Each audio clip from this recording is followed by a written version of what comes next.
साथियों नमस्कार। जोहार। जीटी रोड लाइव में आपका स्वागत है। मैं हूं अभिषेक सिंह। साथियों, झारखंड में सियासी बवाल जो पिछले आप देखिएगा कि 6 से 8 महीने पहले से उठा हुआ है, वो थमने का नाम नहीं ले रहा है। समय दर समय कुछ तस्वीरों पे से पर्दा उठती है, कुछ चीजें स्पष्ट होती है, तब तक फिर कुछ ना कुछ उलझने चली आती है, कुछ ना कुछ नया सियासी बवाल खड़ा हो जाता है। जहां एक तरफ आप देखिएगा कि हेमंत सरकार को लेकर के तमाम कयासों का दौर था कि हेमंत सोरेन दिल्ली गए हैं, अब लगता है कि सरकार जो है वो दिल्ली से ही बनेगी।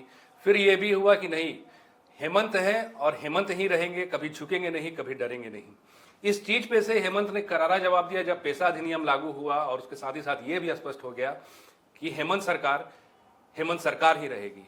उसके बाद उनके एक मंत्री हैं साथियों, जो अक्सर विवादों से उनका पुराना नाता रहा है, कभी बड़बोलेपन के कारण, या फिर कभी कहिए उनके रील के कारण, या फिर उनके सोशल प्लेटफॉर्म पे बहुत ज़्यादा एक्टिव रहने के कारण कभी कुछ ऐसा बोल जाते हैं कि फिर बाद में उन्हें उस पर सफाई देनी पड़ती है।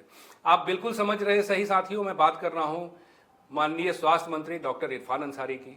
अभी के अभी आपने हालिया बयान सुना होगा कि मौलाना है तो बाहर करो, आदिवासी तो अंदर बैठकर चाय पिलाओ। जहां इसको लेकर के तमाम सियासी बवाल खड़ा हो गया, उनके ही क्षेत्र में लोग विरोध प्रदर्शन पे उतर आए, सड़कों पर उतर आए और अपने आप को रोक नहीं पाए, काफी उग्र हो गए।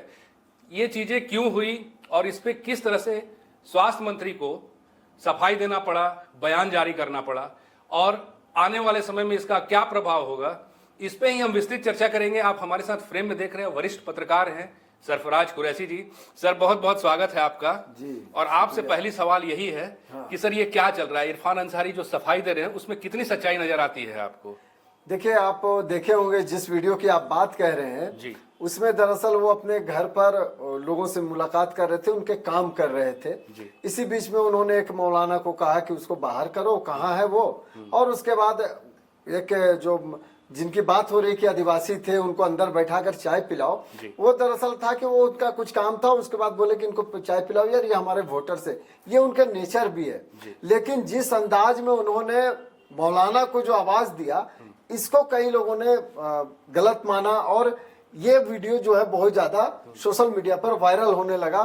तरह तरह के इस पर टिप्पणियां आने लगी, लोग विरोध करने लगे कि इस तरह से किसी आप धर्म गुरु को नहीं बोल सकते, ससम्मान होना चाहिए। हालांकि ये इतना ज्यादा विवाद बढ़ गया कि लास्ट में आपने देखा होगा कि इरफान अंसारी को सामने आना पड़ा और उन्होंने लाइव आकर अपनी पूरी बात बताई कि हमने उनको, वो मौलाना नहीं है लेकिन मैं मौलाना उनको कहता हूं, और काफी विवाद के बाद आकर उनको सामने आना का वो ट्रोल होने लगे थे। मैं चाहूंगा साथियों एक बार पहले आप वो वीडियो देखिए जिसमें इरफान अंसारी ने क्या सफाई दी है, फिर हम आगे की बात करेंगे। अभी मैं देख रहा हूं कि कुछ सोशल मीडिया में मेरे बारे में बयान को क्रॉप करके कि इरफान अंसारी ने उलेमा को, मौलाना को घर से बाहर जाने के लिए कहा। बड़ा हास्यास्पद लगता है कभी कभी। हम इसलिए लाइव में आए कि देखिए, हमारे घर में एक हमारा अपना मौलाना है जो बचपन से मुझे जानता है और थोड़ा दिमागी रूप से वो थोड़ा सा हल्का सा कुछ प्रॉब्लम है उसको। वो मौलाना बीच में गायब भी हो गया था, मैंने उसको खोज के घर से लाया, और कल की घटना है कि वो हमारे घर में था, मेरे बेडरूम में चला गया और मेरे ऑफिस के नीचे जाके घुस के बैठ गया। हमने उसको कहा मौलाना को बाहर करो। आए दिन हम लोग उसको बाहर करते हैं, वो मेरे बगैर नहीं रह सकता है। वो मौलाना बहुत प्यार करता है। तो हमारे जो विपक्ष के लोग हैं, न जाने इरफान अंसारी के पीछे ऐसे कैसे पड़ गए। कोई बात है, हम अगर कोई शेयर करें तो हम जानेंगे ना भाई। 13 साल में 3 बार का विधायक हूँ। तमाम उलेमा इकराम का मैं तहे दिल से मैं उनका सम्मान करता हूँ, हर मुसीबत में साथ देता हूँ। अल्पसंख्यक के हर कोई मुद्दा हो, सबसे पहले मैं आगे आता हूँ। कभी आप लोग, मेरे घर का जो माहौल है मैं जानता हूँ। एक पटवाबाद का जो मेरा मौलाना वो था, पागल है, क्रेक है हल्का दिमाग से। तो उसी बीच मैंने ये बातें कहा, और कहां से कहां ये लोग ले जाता है मामला। हम भाजपा, उसका वो मौलाना नहीं है, वो उसे नाम दिए है मौलाना, और बात कहां से कहां ले जाता है। टोपी लगाता है उसको हम मौलाना बोलते हैं, तो इसका मतलब ये नहीं कि वो मौलाना असली मौलाना नहीं है वो। इसलिए अब तमाम भाइयों से, युवाओं से कहना चाहता हूँ, और खास करके अपने समाज से मैं कहना चाहता हूँ, आप सब ने मुझे बहुत बड़ी जवाबदेही दी है, तो मुझ पर यकीन कीजिए। हमें, हमारी चुनौती भाजपा से है, आपसे नहीं है। आए दिन तो हम हर मुद्दे पर हम सबसे मुखर रहते हैं, मदद करते हैं, और उलेमा, जितने भी उलेमा मेरे दिल में बसते हैं। हर मुसीबत में, हर मुकाम पे जहाँ आवश्यकता पड़ती है मेरी, हम 20-25 मिनट लगेगा, उनको मदद करते हैं। तो ऐसे में मैं फिर से कहूँगा कि आप लोग बिल्कुल गलत ना समझें, और कोई बात को ट्विस्ट ना करें। मेरी लड़ाई भाजपा के साथ है। सर, आपसे एक बात पूछनी है कि जैसा इस वीडियो की भी बात है, इसके बाद तमाम प्लेटफॉर्म पे भी ये बातें चल रही है। एक वोटर होता है, वोटर आदिवासी हो या वोटर अल्पसंख्यक समुदाय के लोग हों, इस तरह से किसी वोटर को बांट करके राजनीति करना आपको कहां तक ठीक लगता है? नहीं, देखिए, राजनीतिक वोटर को नहीं, आप इरफान अंसारी के बारे में आपने पहले ही कह दिया अपने इंटरव्यू में कि इरफान अंसारी जो है बड़बोलेपन के कारण और रील बनाने के लिए वो ज्यादा, जो झारखंड सरकार में जो हेमंत सरकार के जो मंत्री हैं उस पर सबसे ज्यादा एक्टिव ये व्यक्ति हैं। और कई बार क्या होता है कि इनके विवादित बयान, आज से नहीं, जब ये सिर्फ विधायक थे तब भी इनके विवादित बयान सामने आते रहते थे। और ये जो है, ये कहीं ना कहीं रील बनाने का जो चक्कर होता है कि भाई ये हमारे वोटर है, देखो हम इनको इतना सम्मान दे रहे हैं, यही वजह है कि उनसे वो बात निकल गई। देखिए, वोटर सभी बराबर होते, चाहे वो किसी समुदाय के हो, किसी धर्म के हो। क्या इरफान अंसारी को आप देखेंगे कि जितने भी जो अल्पसंख्यक आपको विधायक दिखते हैं या मुस्लिम विधायक दिखते हैं, उनमें सबसे ज्यादा मंदिरों का निर्माण इरफान अंसारी ने कराया। यानी उनको वोटर हिंदू भी है। आप चर्च में भी वो एक्टिव नजर आते हैं, आदिवासी कार्यक्रमों में भी एक्टिव नजर आते हैं, मुसलमानों के भी कार्यक्रम में एक्टिव नजर आते हैं। तो ये जो है कि वो धर्म बांटकर वो वोट ले रहे हैं, ऐसा मुझे नहीं लगता है, क्योंकि वो सबसे ज्यादा मंदिरों का भी निर्माण करते हुए नजर आते हैं। आप देखेंगे इनके हाथ में कलावा पहनते, वो अपने आप को पहले भी बता चुके कि मेरे पूर्वज हिंदू थे। तो खैर, विवाद जो है वो ये है कि कई बार बोलने के कारण, जैसे अभी जो वीडियो हम लोगों ने दिखाया भी, कि उसमें भी क्या था कि वो उनका हो सकता है कि इरादा नहीं हो गलत कहने का, लेकिन मुंह से निकल गया हो। उसी तरह से वो दिखाना चाहते होंगे कि देखो ये हमारे आदिवासी वोटर हैं, इसीलिए हम इनको इतना सम्मान दे रहे हैं। तो ये धर्म की राजनीति नहीं है, लेकिन फिर भी ऐसी चीजों से बचना चाहिए। जी, अभी आप देखिए ना, इसके पहले भी जो वो राशन वाली बात उठी थी कि अरे आधा किलो राशन किसी ने ले लिया तो क्या हुआ, इस तरह का भी बयान। हाँ, नहीं, देखिए, वो बयान तो काफी विवादित बयान है। और खास करके मेरा भी मानना है, मैंने अपने चैनल न्यूज स्टॉपिंग में भी इस मामले पर एक वीडियो बनाया था कि भाई आप कानून को, आप मंत्री हैं तो कानून का पालन कराना आपका काम है, कानून तोड़वाना नहीं। आप सीधे डीलरों को कह रहे हैं कि आप आधा केजी ले लिए तो कोई बुरी बात नहीं है, उनके भी बाल बच्चे, ये मंच से बोल रहे हैं, और उस मंच से बोल रहे हैं जहां डीएसओ है, यानी जिला आपूर्ति पदाधिकारी बैठे हुए हैं, जहां जिला के अधिकारी, दंडाधिकारी यानी डीसी बैठे हुए हैं। तो अब आप समझिए कि उस मंच से अगर वो डीलर को हिम्मत दे रहे हैं तो पूरे झारखंड में गरीबों को कम अनाज मिलने लगेगा।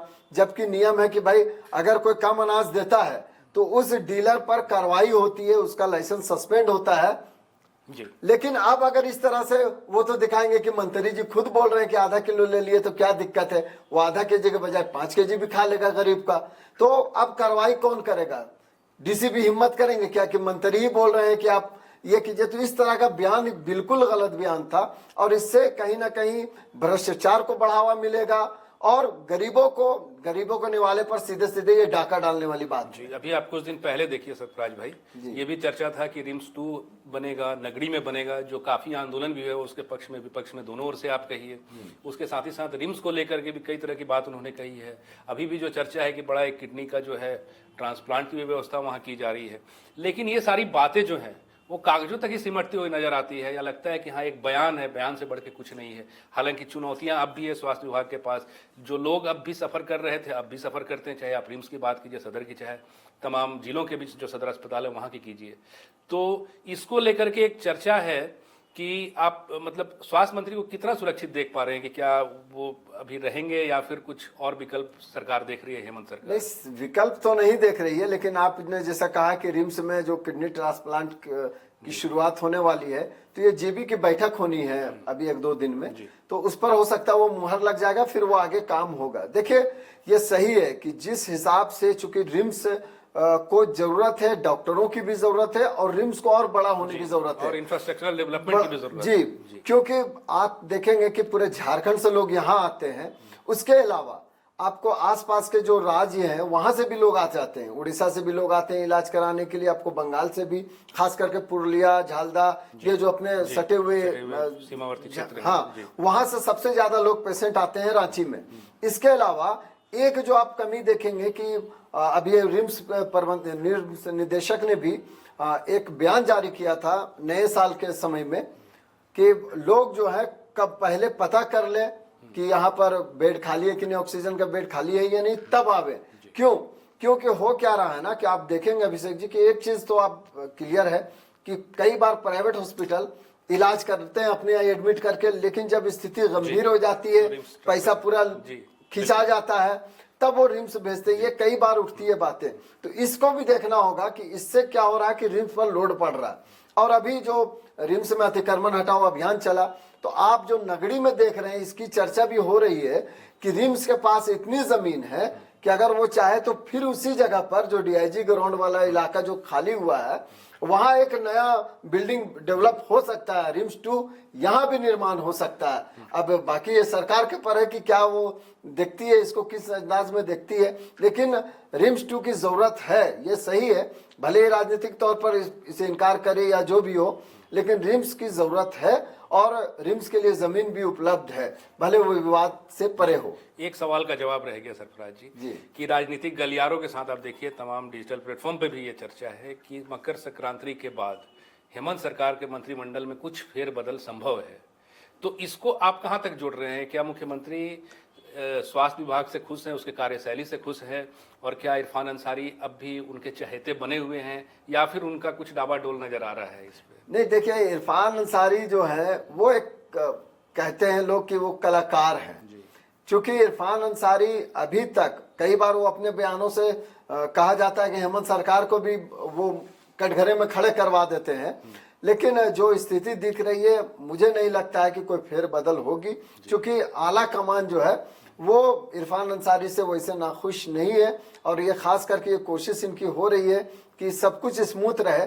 अब यही देखिएगा कि बार बार बोलते हैं कि मैं बजरंग बली हूँ, हेमंत सोरेन का हनुमान हूँ, तो ये अपने आप को हनुमान बताकर ये साबित करते हैं कि वो उनसे अलग नहीं है। और कहीं भी वैसी स्थिति अभी तक खबरों में नहीं आई है कि इरफान अंसारी से नाराज सीएम हो, ऐसी बात नहीं। हालांकि उन्होंने अपने बयानों से, जैसा अभी वो राशन वाला बयान जो आप बता रहे हैं, जिक्र किए कि राशन वाले बयान से कटघरे में एक तरह से खड़ा करना हुआ, और इसको लेकर तमाम छिछलेदर भी होती है सरकार की कि आखिर आप एक मंत्री हैं और आप बोल रहे हैं कि आप चोरी करो, जबकि आपको तो चोरी रोकना है, आपका काम है, आपको अधिकारियों को निर्देश देना है कि आप चोरी रोको।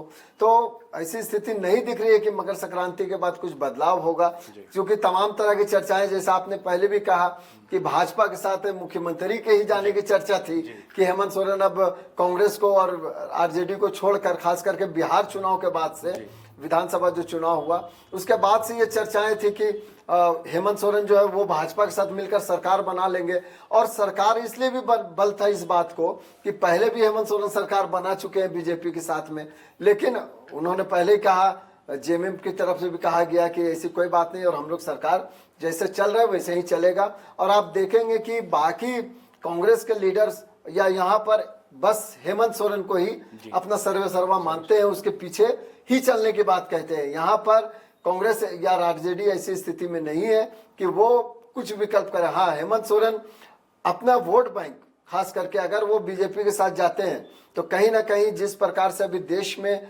ईसाई मुस्लिम अल्पसंख्यकों पर जिस तरह से मामलात आ रहे हैं, तो इससे वो वोट छिटकने का डर बना रहेगा हेमंत सोरेन के साथ में। इसलिए मुझे नहीं लगता कि कोई बहुत बदलाव होगा। ये तो बिल्कुल सही कहा सरफराज जी ने कि आज के समय में इंडिया गठबंधन की ओर से आप झारखंड में देखेंगे तो तमाम जो सहयोगी दल है वो हेमंत सोरेन को ही सर्वे सर्वा मानते हैं, चाहे बात आरजेडी की हो, चाहे बात हो कांग्रेस की, चाहे बाकी तमाम दलों की। लेकिन इस बात का तो विरोध तय है साथियों कि जो इरफान अंसारी ने बयान दिया है उसको लेकर के उन्हीं के क्षेत्र में गर्मा गर्मी का माहौल है, विरोध प्रदर्शन का माहौल है। इससे वो कितना उभर पाते हैं और अपने आप को किस तरह से वो फिर से साबित कर पाते हैं, ये तो आने वाला वक्त बताएगा। आज के लिए साथियों बस इतना ही। जाते जाते आपसे वही आग्रह है कि अगर आपने हमारे चैनल को सब्सक्राइब नहीं किया तो जरूर कर लीजिए, हमारे वीडियो को लाइक शेयर और कमेंट जरूर कीजिए। आज्ञा दीजिए, नमस्कार, जय हिंद, जय भारत। हमारे भी चैनल को सब्सक्राइब कर लेंगे दोस्तों। न्यूज स्टॉपेज में जिस तरह से जीटी रोड को आप प्यार दुलार देते हैं अपना, हमारे भी चैनल को उसी तरह प्यार दुलार देते रहें, आप दे भी रहें, इसके लिए बहुत बहुत शुक्रिया।